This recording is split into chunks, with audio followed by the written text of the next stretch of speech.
Pre-Calculus Unit 3, Lesson 1, Exponential and Logistic Functions and Modeling.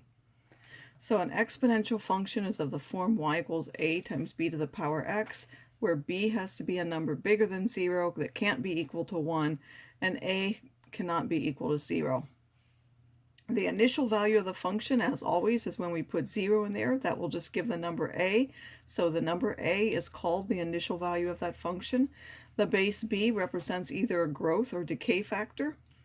The independent variable is in the exponent. That's why they're called exponential functions.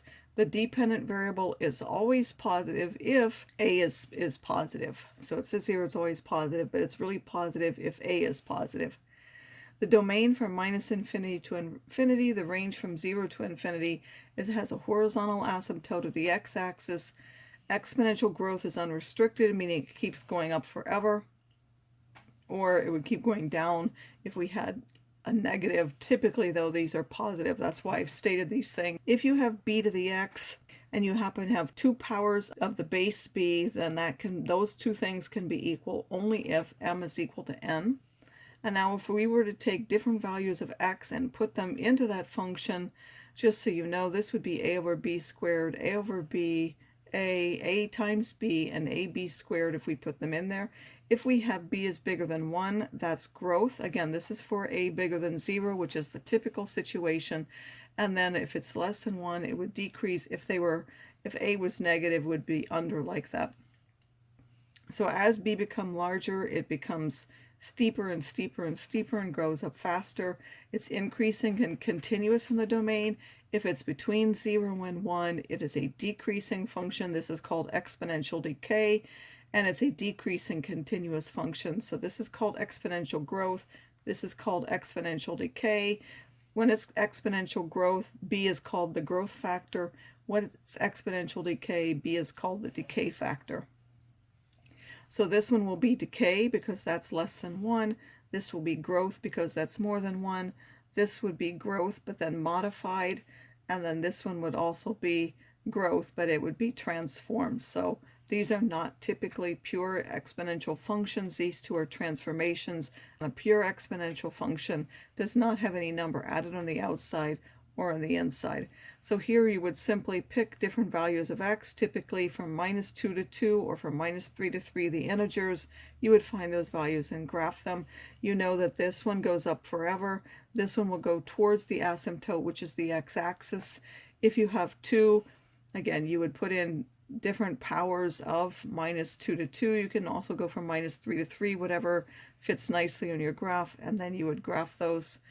Here again, we can go from minus 2 to 2 and put them in directly. Now we do know that this one, because it shifts up 1, this would normally have an asymptote of y equal to 0, but it will be shifted up 1 to y equals 1. So we should really sketch in that asymptote.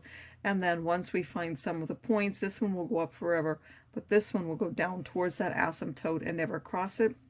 This one will have an asymptote of x equals 0. Again, there's nothing added on the outside. It will shift 2 to the x left 2. This one shifts 2 to the x up 1. So we could also take this graph and simply move everything up 1, which here, if you notice, if you add 1 to every these, you'll get this. To go left 2, you would subtract 2 from every one of these. So you could subtract that to get these points and then graph those points. Again, it has a horizontal asymptote of the x-axis. It will go up here forever and ever, but here it will go towards that asymptote.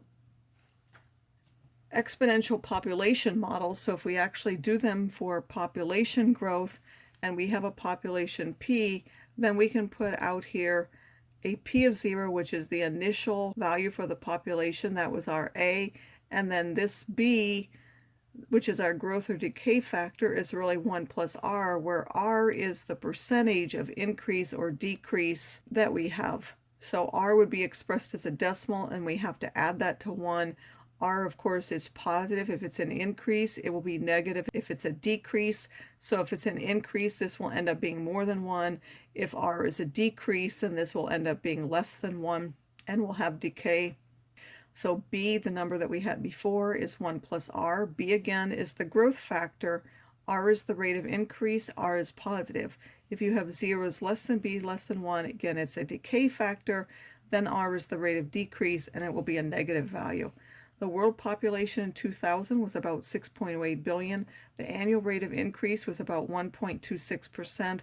What is the growth factor for the world population? If the rate of increase continues to be that, write a function to model world population. So because it is a rate of increase, r is positive, we change that percent to a decimal, then we add that to 1, we will get a number more than 1 to go with growth. And then the population model is, it is 6.08. Of course, this is in billion. I could write it out in billions, or I can just put 6.08 and then note that that's in billions. And then I put b to the power t. A new car that sells for $18,000 depreciates 25% each year. Depreciates meaning it goes down. Write a function that models the value of the car. Find the value of the car after 4 years. Of course, depreciates meaning that this is a negative because it's a decrease, so this will be a negative 0.25. The decay factor, now you take and add this to 1. This will be less than 1. The value at time t is that initial value, 18,000, and then 0.75t, where t, of course, is the number of years after they bought it. So in this case, when they want t is 4, we put 4 in there. 4 years after they bought it for 18,000, it will be worth about 5,700, this number to be more precise. Now to write an exponential function given 2 pieces of information, because we have 2 parameters unknown, we have a and b unknown, we need 2 points. We're going to substitute each point into the general form and then solve for a and b. So if you substitute 218 in here, 18 goes here, 2 goes here, we end up with this equation. For this one, we substitute the 60.75 here and the 5 were the exponent, we end up with this equation. So you need to figure out how to solve this system of equations. Often it's easiest to write a in terms of b, so if you solve and divide by b squared, you'll get a is equal to this, then take that and substitute it into the other one, and you'll get 60.75 is 18b cubed. Then you're going to solve for b, so first you would divide by 18, which you could leave like this, or you can write as simplified if it's easy to simplify, or you can leave it like that. Then take the cube root of both sides, so b will be the cube root of that, which in this case comes out nicely to 1.5. So then a is 18 divided by 1.5 squared, which is 8, and your function is y is equal to 8 times 1.5x. A special application of exponential functions is the half-life. A half-life is the time it takes for half of the material to decay. So if you start out, the amount at time t is your initial amount, and then you're going to, that decay rate is a half because you're having a half each time, and then you need to know how many half-lives have passed. Well, in order to find that, you take t, the time that's passed, and divide by how long the half-life is. So t over h is the number of half-lives that have passed. So if you have mercury 197, which is an isotope of mercury used in kidney scans, it has a half-life of 64.128 hours. Write the exponential decay function for a 12 milligram sample. So you start off with 12 milligrams, you're going to take a half every half-life, and how many half-lives you take the time, and then divide by that half-life. That will give you the number of half-lives. After 72 hours, well, 72 hours is just a little over 1 half-life, so you should have a little less than half of that left. So if you actually just plug in those numbers, you'll find 5.5106, again, a little less than half, because a little bit more than when the half-life has passed. Now, one thing about exponential functions that make them not as useful as they seem is we know that exponential growth continues forever, or exponential decay continues forever. Realistically, especially for things like growth, the growth will start to slow down because there are going to be limited resources. If we have, say, deer out in the wild, the population of deer can't increase forever because there's a limited amount of water and space for them to live in.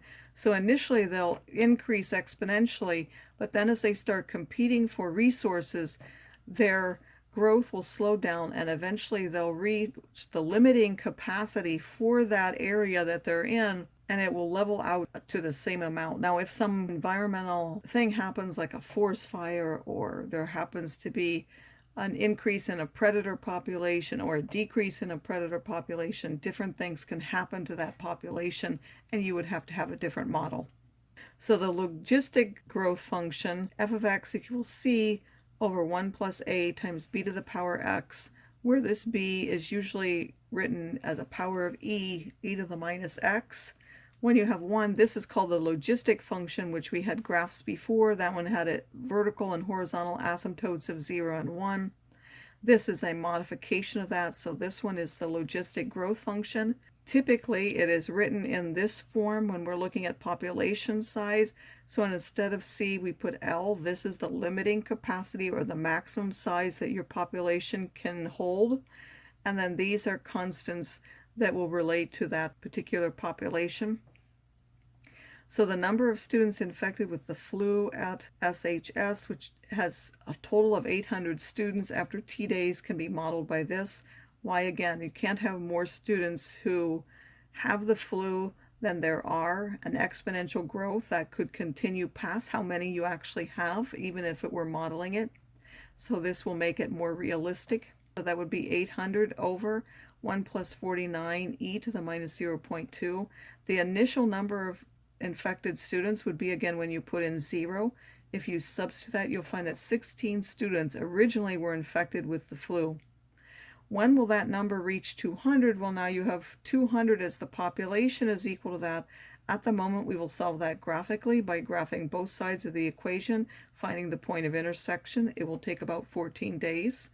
Then the school will close when 300 have become infected. So they've decided that 300 is their threshold. Once they've got 300, they're going to close to prevent everybody from being sick.